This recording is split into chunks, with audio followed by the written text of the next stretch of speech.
Shalom, igreja, shalom, família bendita do Senhor. E aí, Bíblia na mão, pronto para a gente avançar para o capítulo 3, para a gente entender os mistérios do livro de Esther e o quanto eles estão interligados com o dia de hoje. O capítulo 3 promete, hein? Capítulo 3 tem um primeiro-ministro aqui que é o Amã, um cara que entende de leis aqui, que consultou as leis e que queria decretar o fim de um povo. Ele assessorava o rei, assessorava o governo. Então promete, mas vamos lá, antes da gente chegar lá, vamos ler o finalzinho do capítulo 2 que a gente não terminou. Versículo 21, capítulo 2. Vamos para o 19. Quando pela segunda vez se reuniram as virgens, Mordecai estava sentado à porta do rei. Esther não havia declarado ainda que sua linhagem e seu povo, como Mordecai lhe ordenara, porque Esther cumpriu o mandato de Mordecai quando a criava. Mordecai estava à porta do rei. Porta é um lugar de julgamento. A porta da cidade é um lugar de julgamento. A porta do rei é o único lugar, o lugar mais provável que você vai poder ver o rei de perto. Marta estava lá na cozinha. Maria estava sentada aos pés do rei, ouvindo a palavra, se alimentando da palavra. Então esteja sempre perto da porta. Jesus falou, eu sou a porta, então esteja sempre perto da porta, que é Jesus. Levantai, ó portas, as vossas cabeças, para o Rei da Glória entrar. Então esteja sempre com a sua mente, o seu portal intelectual, espiritual aberto para o Rei entrar. Então, Pai, em nome de Jesus, abra todas as portas espirituais agora para que essa mensagem seja absorvida, entendida, compreendida e praticada em nome de Jesus. Abençoar e conduzir a minha mente e abra todas as nossas cabeças, Pai, para que o Rei da Glória entre em nome de Jesus, para que tenhamos a mente de Cristo. Amém. Então vamos lá.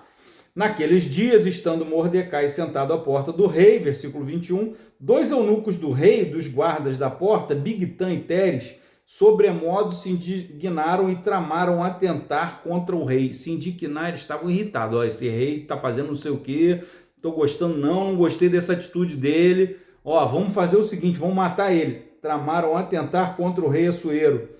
Veio isso ao conhecimento de Mordecai, que revelou a rainha Esther, e Esther o disse ao rei, em nome de Mordecai. Isso está dizendo o quê? A paternidade de uma órfã, de uma igreja órfã, pode te dar acesso ao rei. Quando você cuida do órfão, da viúva e do necessitado, de repente esse órfão, a viúva e o necessitado de hoje vai ser a rainha, o rei, quem tem acesso ao rei de amanhã. Então, não subestime ninguém, não julgue ninguém, cuide das pessoas. E aí, ele ouviu ali e despretensiosamente foi lá e falou para a rainha, estão querendo matar o rei. Se matar o rei, vai ter que ter outro rei, você vai sair fora também. Então, ele vai lá e fala com ela. Investigou-se o caso e era fato, e ambos foram pendurados numa forca. Isso foi escrito no livro de crônicas perante o rei. Primeira coisa, esteja junto ao rei. Segunda coisa, ouça o que está sendo falado na porta do rei. Ouça o que Jesus está fazendo. Esteja atento a ouvir a palavra de Deus. Esteja atento à movimentação. E outra coisa, tudo que você faz vai ser escrito num livro.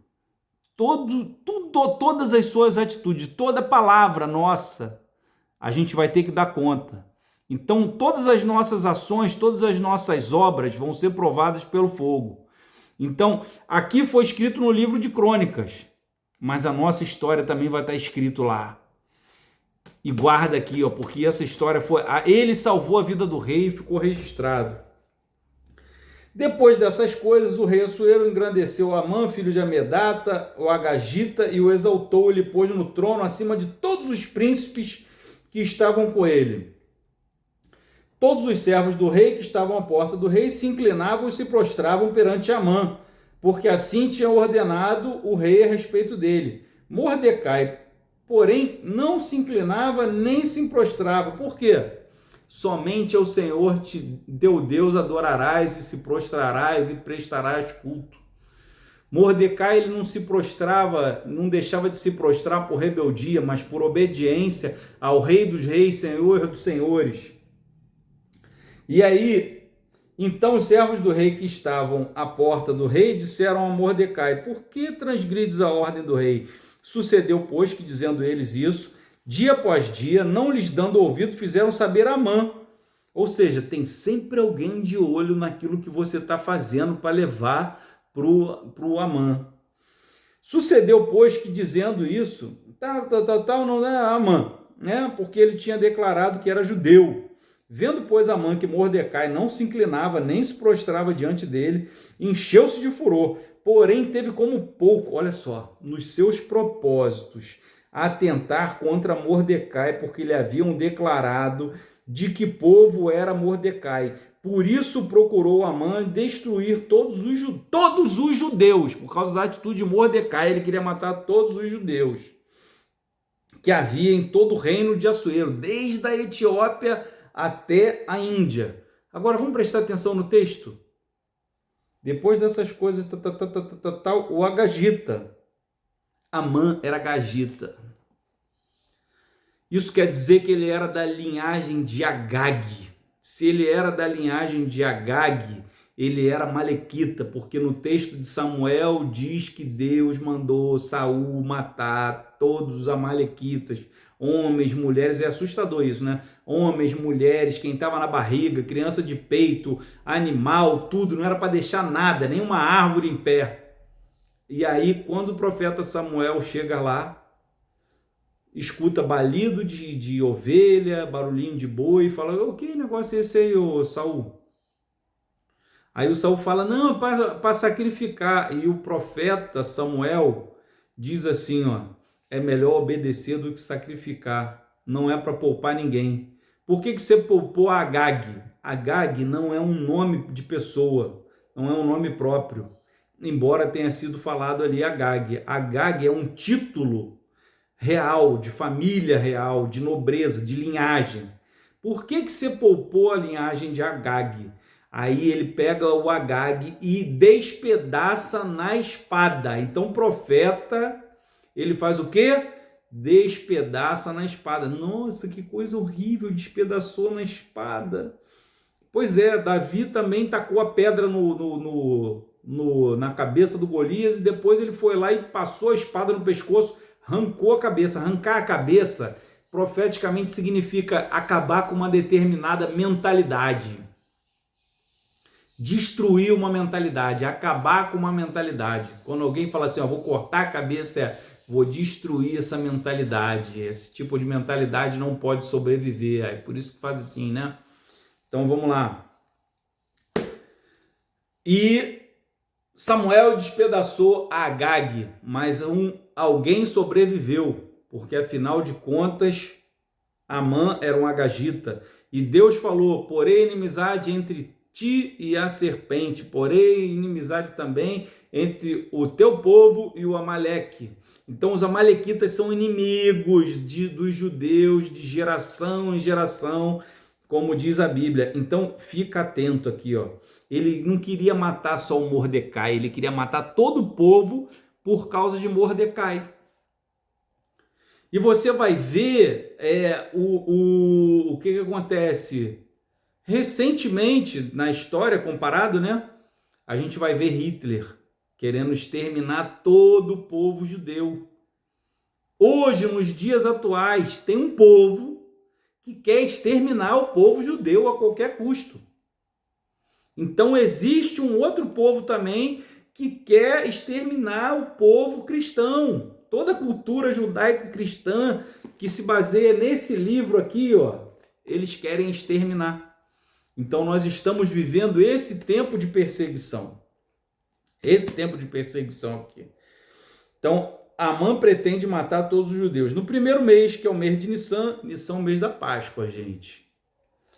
No ano 12º do rei Assuero se lançou Pur, ou seja, sorte perante Amã, dia após dia, mês após mês, até o 12º. Passou um ano aqui. Então disse ao Amã: ó, tem um povo aí, cujas leis são diferentes das nossas e tal. Então, não convém ao rei tolerá-lo. Lembra que quando o povo estava no Egito, falaram assim, ó, esse povo aí é muito numeroso e eles podem agir contra nós, então não vamos deixar mais nascer nenhum menino não, todo menino que nascer, mata, joga no Nilo. Quando Jesus apareceu também, que os reis chegaram lá dizendo que tinha nascido rei, o que Herodes mandou fazer? Mata as crianças todas, não deixe os meninos sobreviverem.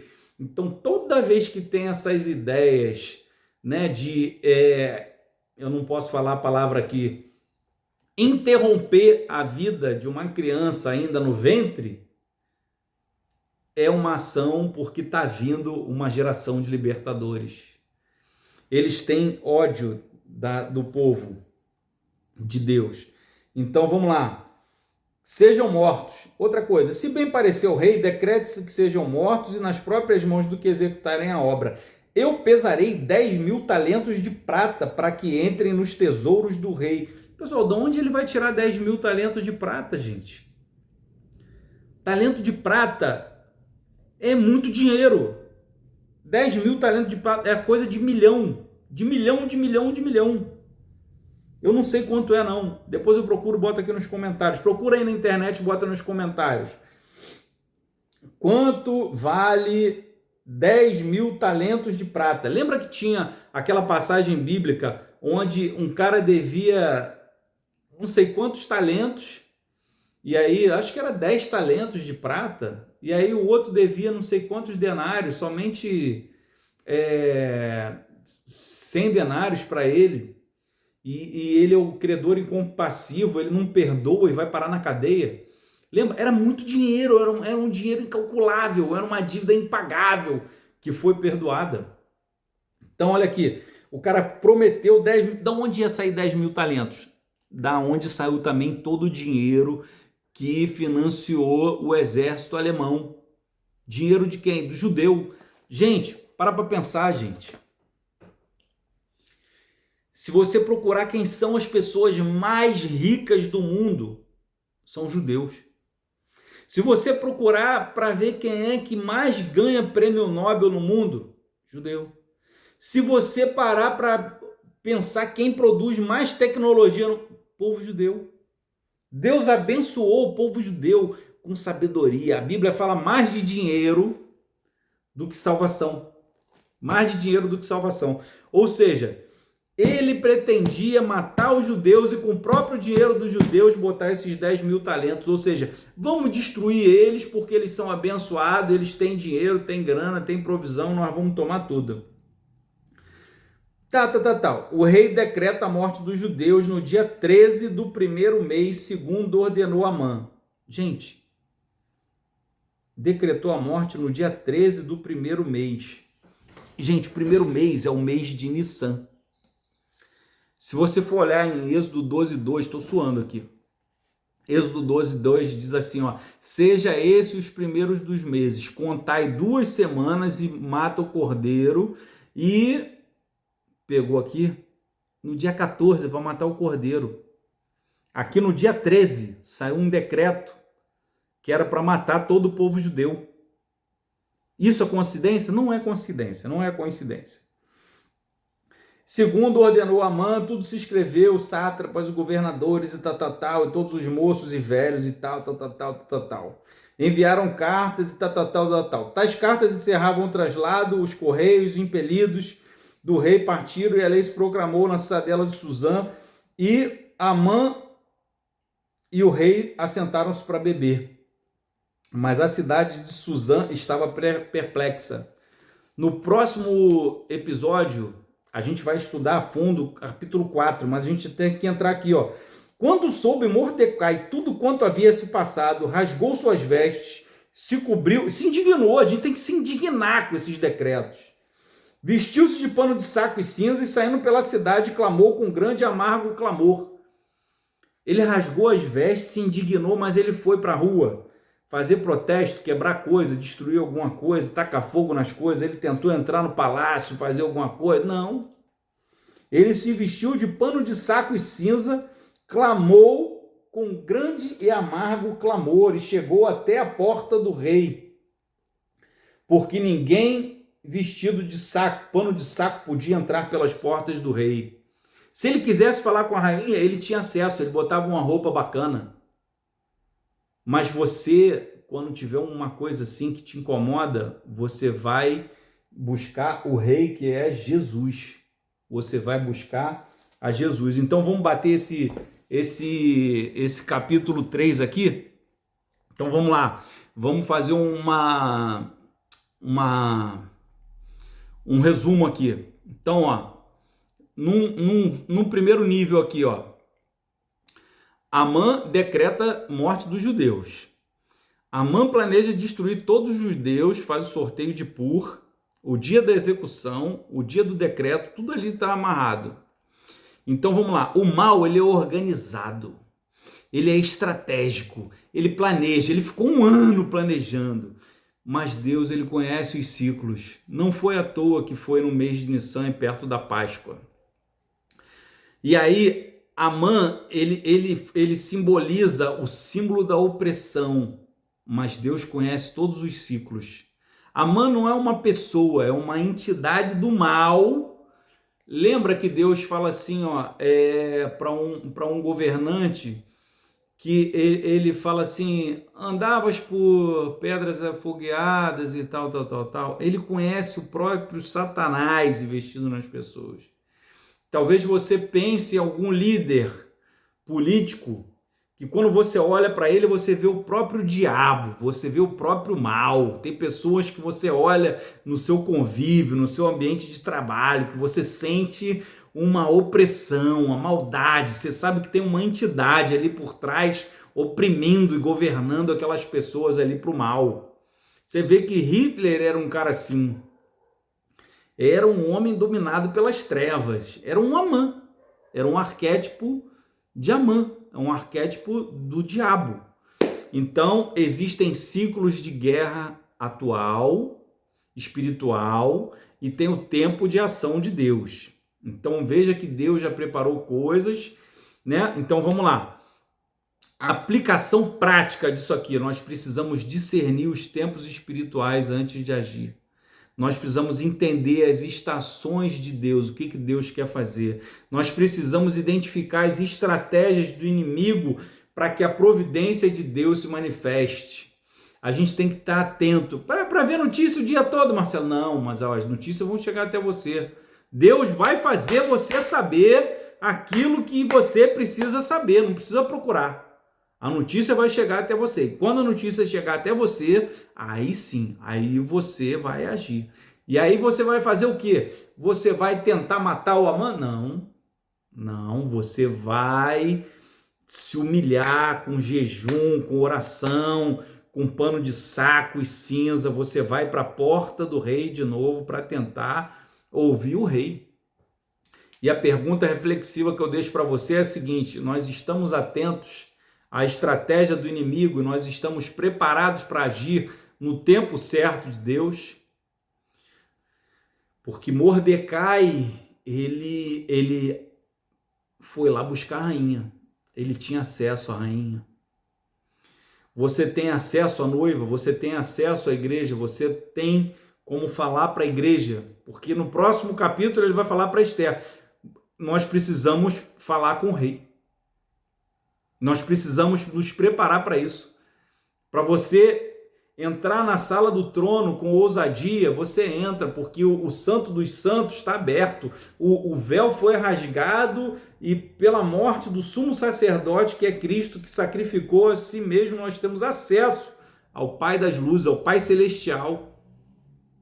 Mas é bom a gente humilhar a nossa alma com jejum e oração, com súplica. Humilhar o nosso corpo, humilhar o nosso ego, subjugar a carne, dizer quem manda aqui é o Espírito. Eu não vou atender os teus desejos, carne. Paulo falou assim, eu esmurro a minha carne. Ele fazia o quê? Ele se batia? Não, ele subjugava a carne. A carne queria comer aquilo, ele falou, não vai comer não, nós vamos jejuar agora.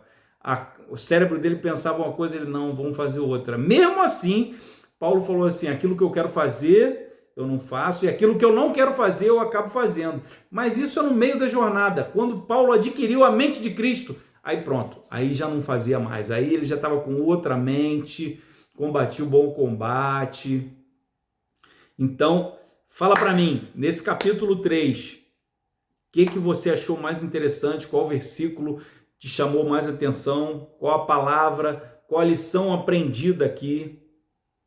O que você tem a dizer sobre esse capítulo?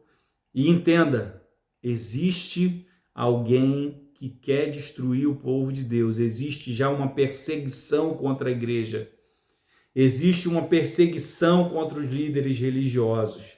Existe uma perseguição ao nosso modo de viver, às nossas leis, porque as nossas leis, na nossa cabeça, a gente não se divorcia, a gente não se mete em bagunça, a gente não pode roubar, não pode matar, não pode destruir, não pode ser corrupto, a gente não pode interromper a vida de uma criança no ventre, a gente não pode deitar homem com homem, mulher com mulher. Então, eles estão criando leis que querem nos calar, querem nos perseguir. Cada um faça o que quiser, mas não queira nos obrigar a fazer também. Respeite o nosso ponto de vista. Então é isso. Nós estamos debaixo de uma perseguição, estamos debaixo de decretos que nos perseguem, né? Para nos calar. Mas e aí? O que a gente tem que fazer? Responde aí nos comentários. O que a gente tem que fazer? Nós estamos atentos às estratégias do inimigo e preparados para agir no tempo certo de Deus? Uma coisa que Mordecai fez foi preparar a igreja para assumir o trono, para governar ao lado do rei. E aí, você está cuidando do órfão, do pobre, da viúva, para que Deus nos honre? É isso que nós precisamos fazer. Se você gostou desse vídeo, não se esquece, comenta aqui embaixo, curte, se inscreve. Se você quiser participar das nossas reuniões no Google Meeting ou outras plataformas assim, acessa o link do nosso grupo aqui que eu vou deixar na descrição do vídeo e a gente vai se falando. Deus te abençoe. Até a próxima. Vou deixar um vídeo aqui. Se você não assistiu, volta lá e assiste desde o começo. Não se esquece não, se inscreve no canal. Deus te abençoe, guarde sempre, sempre, sempre abençoe muito, muito, muito. Até a próxima.